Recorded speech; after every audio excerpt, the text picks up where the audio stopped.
When using the Indra as a newborn seat in the rearward facing position, which we can do up until 13 kilograms, to install it, important part, first recline the seat to its maximum, and then turn the seat in the rearward facing position. Now, turning the seat sideways just to show you. The easiest way to install the seat rearward facing would be to simply just move the seat out the way for a moment. In taking our seat out, bringing it across, clipping it in. So we have the lap belt to work with here.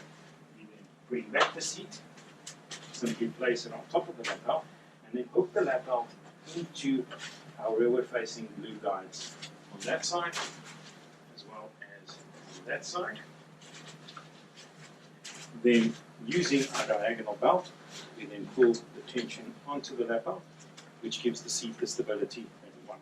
Now, to keep that stability on, we hold the belt tight, and we take the red clip, which is provided, and we simply put the red clip around the belt, and then push it down right against the seat belt clip there, and then lock it in place. And what that allows us is, it doesn't matter what happens to this belt, the stability on the base is still there.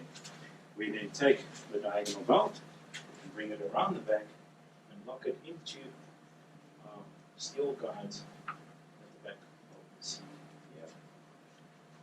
So, and just to illustrate here, we're turning the seat that way, you'll see there's our steel guide.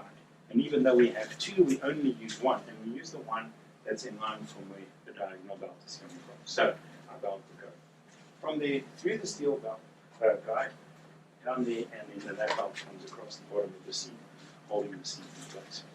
That is how we install the Indra rearward facing, and we can use it rearward facing up until 13 kilograms.